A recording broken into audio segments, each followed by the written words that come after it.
I dropped to my knees mid-asthma attack, clawing at the floor as my lungs slammed shut. My younger sister held my rescue inhaler inches from my face, smiling like she was watching a show. "Gasp, loser," she whispered. Behind her, my parents watched and didn't move. That was the moment I learned you can suffocate in front of your own family, and they'll call it being dramatic. 19 years passed before I saw that moment again, this time playing on a courtroom screen. And just before the video ended, something happened that none of us were prepared for. My name is Abigail Carter, and for most of my life, I believed silence was the only way to survive my family. I grew up in a house in Seattle that always looked perfect from the outside: freshly trimmed hedges, polished windows, a front porch my mother decorated every season. But inside, the air felt thinner, tighter, like you had to earn every breath you took. Eleanor, my mother, ran the home the way some people run companies: strict, polished, no room for error. My father, Thomas, sat quietly in the background, a man who believed peace was maintained by never choosing sides. And then there was Vivian, my younger sister, the golden child, the one they said just needed a little extra attention. They never said what I needed. The older I got, the quieter I became. Not because I lacked opinions, but because I learned early that my voice only caused problems. At the dinner table, Vivian would talk about school projects or weekend plans, and my parents' faces would light up. Whenever I tried to speak, the energy in the room shifted. My mother stiffened. My father glanced at the clock, and conversation moved on, like I was never there. By 16, I'd mastered the art of disappearing. The only person who ever truly saw me was my grandmother, Margaret. She smelled like lavender and old books, and she had this way of listening that made you forget the world outside her living room. With her, I wasn't dramatic or difficult or invisible. I was simply Abigail. Some weekends, I'd escape to her place, helping her water plants or bake whatever recipe she was determined to perfect that month. She'd rest her hand on mine and say, "You're stronger than they know." Those words carried me through more birthdays than I care to admit, birthdays my own family often forgot. I remember turning 16 and waiting for someone to mention it at dinner. No one did. Vivian had a cheer competition that weekend, and the entire house was covered in posters and glitter. I sat through it quietly, telling myself it didn't matter that Grandma would remember, and she did. She always did. When I got into college, I left a thick envelope on the kitchen counter so my parents would find it. The next morning, it was gone. My mother never brought it up. My father said nothing. I called the admissions office myself to confirm I'd been accepted. Back then, I told myself these were minor things. Families weren't perfect. People got busy. But there's a danger in normalizing harm. Eventually, you stop noticing you're being erased. And 19 years later, when the past finally clawed its way back to me, I realized someone else had been paying attention all along. It started on an ordinary Tuesday evening, the kind of night where the world feels peaceful enough that you almost believe the past can't touch you. I came home from a long day at the office, kicked off my heels, made tea, and opened the stack of mail on my counter: bills, a flyer, a charity envelope, and then one that froze me mid-sip. A subpoena. It ordered me to appear in a Seattle courtroom for a defamation case, Vivian Carter Monroe, for Rebecca Torres. For a moment, I just stared at the name, my sister's married name, printed in bold at the top. I hadn't spoken to her or my parents in 3 years. Portland had become my clean slate, a place where no one called me dramatic or difficult or too much. But now the law was pulling me back into the orbit I'd spent half a lifetime escaping. I set the subpoena down, telling myself to breathe. I didn't know a Rebecca Torres. I didn't know what Vivian had gotten herself into. And yet some instinct deep in my chest, old, bruised, half-healed, began to ache. That night I did something I hadn't allowed myself to do in years. I looked up my sister online. Rebecca's blog appeared within seconds. The headline mentioned workplace bullying, exclusion from meetings, credit stolen, rumors spread. Typical corporate cruelty until I reached the last paragraph. It said Vivian has a pattern that goes back decades. Ask her sister about the asthma incident. Ask why their family spent years making sure no one believed her. My breath hitched. I reread the words 3 times, my hands trembling by the second. No stranger should have known about that day, my knees on the carpet, my lungs collapsing, the inhaler held out of reach, the smirk, And certainly no one should have known about the years afterward when my family insisted I was dramatic, forgetful, emotional, when they turned every memory into something I imagined. But someone did. Someone had seen the pattern. Suddenly, little fragments I'd buried began surfacing like debris after a storm. Grandma calling me one night, confused, saying she hadn't heard from me in months when I'd left 3 voicemails that week. My college acceptance letter vanishing. Birthday cards returned unopened. The way relatives stopped asking about me altogether. A pattern. A coordinated erasure. I stepped away from my desk, pressing a hand against my ribs. For 19 years I had blamed myself. Maybe I was too sensitive. Maybe I remembered things wrong. Maybe it was normal for families to forget, ignore, overlook. But this line in Rebecca's blog felt like someone striking a match in a dark room. I picked up my phone to call a lawyer to find a way out of testifying. And then I stopped. My family had spent nearly 2 decades making sure I had no voice. What would happen if for once I used it? I closed the legal pad on my desk and instead opened my laptop to search for a name I hadn't typed in years, a girl who once told me I saved her life, and who now might just help me reclaim mine. Her name was Nora Lawson. In high school, she'd been the quiet girl who carried a secondhand laptop everywhere and avoided eye contact with the crowd that orbited my sister. Back then, she'd been shoved out of friend groups, mocked for her clothes, ignored when she spoke. I wasn't popular enough to protect her, but I sat with her at lunch when no one else would. Years later, she'd become a digital forensics specialist in Portland, someone who spent her days recovering deleted records, piecing together digital trails people thought they'd buried. When I called, she didn't hesitate. "Bring anything you have," she said. "If they erased you, we'll unerase you." Her confidence steadied me in a way I didn't know I still needed. 2 days later, I walked into her office. The space was small but filled with humming equipment screens, glowing with lines of data processors stacked neatly on metal shelves. A place where truth didn't disappear just because someone wanted it gone. I reached into my bag and pulled out the only object I'd kept from my childhood home, a thin DVD in a paper sleeve, labeled in Vivian's handwriting, Family Memories 2004. I had taken it with me when I moved out at 18, though I had never watched it. Even touching the sleeve made my fingers tense. Nora slid it into her system. "Let's see what your family didn't mean to save," she murmured. Within minutes, a small window opened on the monitor, the living room from my childhood home. The camera shook slightly as Vivian's younger voice filled the speakers, giggling as she zoomed toward herself in the reflection of the dark TV screen. My stomach knotted. I remembered that camcorder. She used to record everything, breakfasts, chores, arguments she wasn't supposed to hear. And then the footage shifted. The camera pointed at the carpet, my hand clawing at it, my body collapsing into frame, my voice rasping. I felt my throat tighten just watching. Vivian's voice, sharp, gleeful, cut through the speakers. "Look at her, she's so pathetic." The inhaler dangled in the corner of the frame. She stepped closer, blocking my desperate reach. Behind us, my parents on the couch, motionless. I swallowed hard, my palms pressed to my knees as if trying to ground myself. "That's enough," I whispered. But Nora's expression changed, not at the video, but at something else. "Abigail," she said quietly, "there's more." The disc wasn't just video.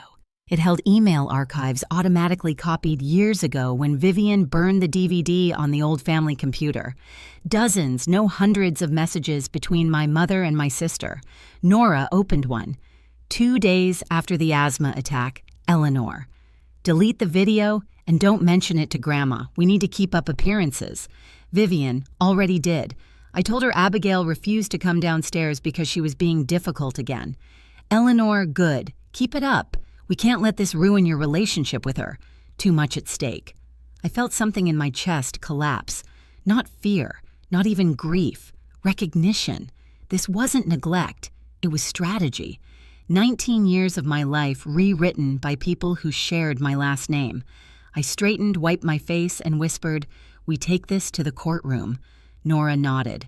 "And Abigail, you're not the one who should be afraid anymore." The morning of the hearing felt unreal, like I'd stepped into someone else's life. Seattle's courthouse rose above me in clean lines of glass and steel, reflecting a sky that couldn't decide whether to rain or clear. I tightened my coat around my shoulders, the cold spring air brushing against my skin as I walked through the doors. Every step echoed with a truth I'd spent 19 years convincing myself wasn't real. Inside the courtroom buzzed with quiet conversations, shuffling papers, the soft scrape of chairs being pulled back. Rebecca sat with her attorney near the defense table. She looked small in her blazer, but steady. When she saw me, her expression softened, gratitude mixed with fear. She had been bullied, yes, but she had also become the first person in years to speak my truth out loud. Then the doors opened again. Vivian entered. She looked exactly as I remembered: polished hair, tailored coat, perfect makeup, the image of a woman who believed she had built the life she deserved. Eleanor walked behind her wearing a calm smile she reserved for church committees and holiday gatherings. Thomas followed, last hands in his pockets, eyes cast downward. When Vivian saw me sitting beside the defense, her face froze. She blinked once, twice, as though trying to make sense of the impossible. Her attorney leaned in to whisper, and she straightened masking panic with practiced confidence. The judge entered, and the room shifted instantly into silence. "Court is now in session," she announced. "We will begin with the plaintiff's testimony." Vivian stepped onto the stand as though she owned the air around her. She spoke in a polished, steady voice about her career, her reputation, the harm she claimed Rebecca had caused. She described herself as a supportive colleague, a generous mentor, a woman blindsided by betrayal. I watched her build a narrative, brick by brick, a tower made of polished lies. And then her attorney delivered the line that opened the door for everything to come. "Your Honor, the plaintiff wishes to demonstrate that these allegations rest on fabrications stemming from her sister's unstable history." The courtroom tilted. Vivian didn't glance my way, but I saw the tension in her jaw, the subtle shift in her shoulders. She intended to use me as her shield. The judge turned her gaze toward me. "Ms. Carter, the court acknowledges your presence. You are listed as a witness. Please approach." My pulse hammered as I stood, but Nora had prepared me for this. "Truth doesn't need theatrics. It only needs light," Vivian's attorney began the moment I was sworn in. "Ms. Carter, is it true that you've been estranged from your family for years?" "Yes," I answered. "And would you say your recollections may be influenced by emotional distress or unresolved issues?" "No," I said calmly. "My recollections are influenced by what actually happened." He smirked. "Isn't it true that your family expressed concern about your mental stability when you were younger?" "They expressed it behind my back," I replied. "Never to my face, and never with any professional assessment. It was not concern, it was a tactic." A murmur rippled through the room. My attorney stood. "Your Honor, the defense would like to introduce a set of documents authenticated by a certified digital forensic specialist." The judge nodded. "Proceed." Nora approached the screen at the front of the room. With a few keystrokes, she displayed the first email. The timestamp glowed in the corner. "Eleanor to Vivian, delete the video and don't mention it to Grandma. We need to keep up appearances." Gasps echoed around the courtroom. Vivian lurched forward. "That's taken out of context." Nora clicked again. "Vivian." "Already did." I told her Abigail refused to come downstairs. She believed it. "Eleanor." "Good. Keep going. Too much at stake." The judge held up a hand. "Ms. Monroe, you will remain silent while the evidence is being presented." Vivian sank back, eyes wide, breath shallow. Then came the line I had waited 19 years to hear spoken by someone with authority. "Before we begin," the judge said, turning to the room, "let's watch a family video." My stomach twisted, not with fear, but with anticipation. The truth was no longer mine alone to carry. The lights dimmed slightly as the footage emerged on the screen. Me at 17 collapsing onto the carpet, my fingers stretching toward the inhaler. The sound of my own gasping echoing through the speakers like a ghost dragging chains. Vivian's voice rang out, chilling and bright. "Gasp, loser." A few people in the gallery covered their mouths.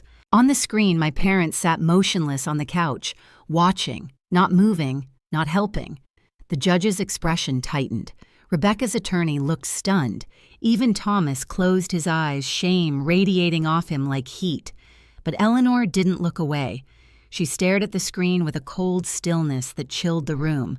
Then the camera caught something else, a reflection in the glass cabinet. Vivian holding the inhaler behind her back, smiling. When the video ended, the silence was so thick I could hear the hum of the overhead lights. Vivian rose unsteadily.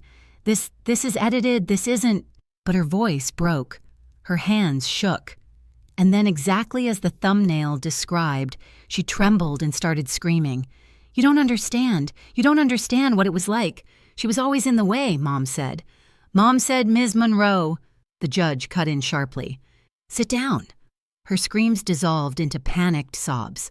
Eleanor reached for her, but Vivian jerked away, unraveling in front of everyone. For the first time in my life, I witnessed the truth strip away every layer of their carefully crafted image. The judge cleared her throat. Based on the emails, the video evidence, and the documented pattern of behavior described in testimony, the court finds that the plaintiff's claims lack credibility. Furthermore, the evidence strongly suggests a long-term pattern of psychological mistreatment within the family. Vivian whimpered into her hands. Eleanor sat frozen fingers curled tightly around her purse strap. Thomas stared at the floor, shoulders hunched as though the weight of decades had finally settled on him. The judge continued, voice steady. This case is dismissed. Costs will be assigned to the plaintiff. The implications of these documents will be referred to the appropriate civil courts for separate review. The gavel struck. A sound like a door slamming on an entire chapter of my life. I exhaled for what felt like the first time in years. As the courtroom dispersed, Vivian sat collapsed in her chair, mascara-streaked breath shaking. Eleanor remained stone still. Thomas approached me softly, voice barely audible. "Abigail," he whispered. "I'm sorry." I met his eyes, and for once he didn't look away. "You should have been," I said gently, "a long time ago." Then I walked out of the courtroom, leaving their silence behind me, stepping into a future finally free of theirs. The civil court proceedings that followed moved slower than the trial, but the outcome carried a weight I still feel in my bones. The judge reviewing my grandmother's estate examined every entry in her journal, every email Nora recovered, every instance where my mother and sister had painted me as unstable or uncaring. What emerged was a pattern so deliberate it no longer surprised me, only clarified what I had spent years trying to name. In the end, the ruling was clear.